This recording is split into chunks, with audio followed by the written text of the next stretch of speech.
첫 화면을 제가 뒷그림을 띄웠는데요. 최근 들어서 제가 전화상으로나 만나는 사람들이나 주변 분들과 부동산 얘기를 많이 하게 됩니다. 젊거나 나이가 많거나 항상 한국 사람들한테는 이 부동산, 집 관련 문제는 예민한 문제인 것 같아요. 네, 오늘은 사실 좀 예민할 수 있는 주제입니다. 누구나 모두 다 다양한 생각들이 있고 판단들이 있죠. 저는 모두 존중합니다. 모든 투자는 본인의 판단이고 또 몫이고요. 책임도 본인이 지는 거죠. 심지어 아무런 재테크도 투자도 하지 않는 사람조차도 그것도 본인의 일종의 투자이자 선택이고 판단인 거죠. 다 이유가 있고 일리가 있는 의견이고 그 누구도 미래를 알 수가 없기 때문에 맞다, 틀렸다 할 수가 없는 문제인 겁니다. 본론으로 들어가기 전에 미리 이렇게 말씀드리니까 내 생각과 좀 다르다고 해서 언짢아 하시지도 마시고 의견이 일치한다 생각이 드시면 참고하시면 됩니다. 직장생활 20년 거친 중년아재 사회 초년생들을 향한 진심 어린 조언으로 받아들여 주셨으면 고맙겠습니다. 자, 오늘 영상 제목은 내 집 마련 절대 포기하지 마세요 입니다. 예민한 주제이긴 하지만 이 생각을 안 하시는 분은 아무도 없을 겁니다. 내 집 마련. 적어도 제 영상 보시는 사회 초년생 분들께는 중년을 살아가고 있는 아재로서 또 노후를 준비하고 있는 한 중년으로서 진심으로 얘기해 드리고 싶은 겁니다. 제 의견이 맞고 틀리고 문제가 아니라 제 자식, 제 진짜 친한 후배, 제 가족, 제 형제 앞에 두고 막걸리 한잔 하면서 진심으로 사회 출발을 축하하면서 해주고 싶은 말이거든요. 아무리 비싸고 넘볼 수 없이 집값이 올랐다고 해도 내 집 마련은 절대 포기하지 말라고 전해주고 싶습니다. 이거 하나만은 꼭 얘기해주고 싶은 거예요. 심지어 집값 폭락하고 네 살 집 하나도 살 필요 없다 라고 하시는 분들을 저는 멀리 하라고 얘기해주고 싶습니다. 사람은 하지 말라는 얘기하는 게 더 쉬워요. 부동산에 대해 하락 의견을 가지신 분들도 있고 나름의 경제적인 지식과 데이터를 가지고 판단하시는 분들에 대한 의견 저도 존중을 하고 그렇게 판단되시면 그렇게 행동하시면 되는 거죠. 강요할 수도 없고 강요하고 싶지도 않은 부분입니다. 그렇지만 제 가까운 사람이라면 짧은 경험상으로 꼭 조언 드리고 싶은 얘기라는 거죠. 투자의 목적을 떠나서 실거주로의 내 살 집 하나는 무조건 목표로 해야 한다는 생각입니다. 우리가 돈을 왜 모으죠? 왜 힘들게 직장 생활을 하고 일을 하고 젊은 분들 1억 모으기 이런 걸 왜 하고 또 우리가 삼성전자 주식을 왜 모으고 돈을 벌고 이러고 있는 걸까요? 사회 초년생 분들 1억 모으기 이런 거 많이 하죠. 저는 묻고 싶습니다. 1억 모아서 뭐 하실 건가요?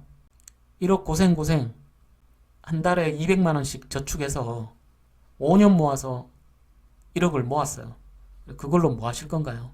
1억 모아서 욜로 하면서 플렉스 해버리면 외제차 사버리면 그 1억은 끝인 겁니다. 그 1억을 모은 의미가 없는 거예요. 재테크적인 관점에서 본다면은 그 1억은 모을 필요가 없는 거죠. 1억 모으기 이러지 말고 숫자에 집착하지 말고 현실적으로 내가 돈을 왜 모아야 하는지에 대한 이유와 거기에 합당한 목표를 세워야 하는 겁니다. 제가 목표를 잡아 드릴게요. 어떻게든 내 살 집 하나는 마련하겠다를 목표로 삼으세요. 우리가 목표로 하는 자산 중에 가장 큰 비용이 드는 것, 사두고서 가장 후회하지 않는 것, 또 그만큼 성취하면 가장 안정감을 누릴 수 있는 가능성이 가장 높은 자산이 바로 집입니다. 집값이 상승하더라도 넘사벽이 되더라도 포기하지 말고 쫓아가야 되는 거예요. 그걸 포기하면은 젊을 때 돈을 모을 이유가 없어집니다. 내 집 마련하겠다라는 걸 머릿속에서 지워버리면 우리가 하고 싶은 게 뭐 있죠? 남자분들은 좋은 차를 몰고 여자분들은 좋은 가방을 사는 건가요? 삶의 커다란 목표가 없어지는 겁니다. 순서가 바뀐 거죠. 내가 내 집 마련을 목표로 한 푼, 두 푼 모아가다가 정말 집값이 폭락한다면, 하락한다면 더 좋죠? 대출 없이 내 집 마련할 수도 있고, 아니면 지금보다 집값이 떨어졌으니까 더 좋은 집을 살 수 있겠죠. 그 가격대면. 폭락의 기준을 한 30% 잡으면 될까요? 아니면 50%? 절반? 지금 10억 하는 아파트 7억까지 떨어지면, 5억까지 떨어지면 살 수 있을까요? 사회생활 시작과 함께 그런 강한 목표를 세워두지 않으면 7억, 아니 5억을 모을 수도 없을 뿐더러 떨어지면 더 떨어진다고 공포에 못 사고 오르면 거품이라고 또 못 삽니다. 그러면 여러분들은 평생을 2년마다 어디로 이사 가야 하는지 알아봐야 되고, 전셋집, 월세집을 전전하면서 한 번 이사할 때 최소 이사비 한 200씩 들겠죠. 20년만 그렇게 살면 나이 50에 이사비만 4, 5천을 쓰고 전세 보증금만 남게 되는 겁니다. 우리나라에서 내 집을 장만한다는 것은 단지 살아갈 공간을 얻는 것 이상으로 현실적인 안정감, 가계의 재산을 불리고 그나마 안정적인 노후 생활까지 기대해 볼 수 있는 가장 가능성 높은 자산이에요. 어떻게 내 집을 마련하느냐? 쉬운 방법은 존재하지 않습니다. 존재한다면 그 10중 8구 사기예요. 열심히 일하고 처절하게 모으셔야 됩니다. 담배 피우는 분들은 담배부터 끊으세요. 공부해서 투자하시고 불리세요. 그 방법은 본인이 찾아내야 하는 겁니다. 그래서 우리가 이렇게 삼성전자에 투자도 하고 영상도 보시고 노력을 하고 있는 거죠. 길다면 길고 짧다면 짧은 삶을 살아오다 보니까 사랑도, 직장도, 집도 모든 것이 인연이 있습니다. 인연이 있는 듯해요. 저보다 연륜이 있으신 분들한테는 건방지게 들리실 수도 있겠지만 아무리 내가 인기가 많아도 내 인연은 내가 사랑하는 한 명이고 모두가 날 싫어해도 단 한 명만 날 사랑해주면 되는 겁니다. 직장도 그렇죠.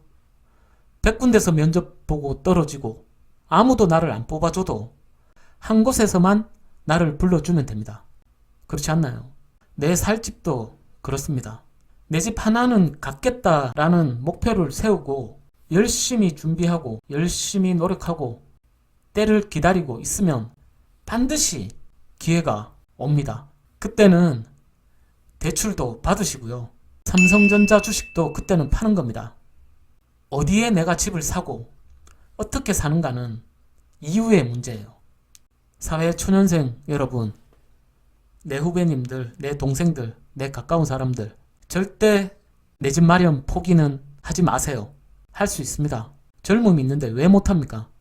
다시 한번 말씀드리지만 포기해버리면 기회가 와도 잡을 수가 없습니다.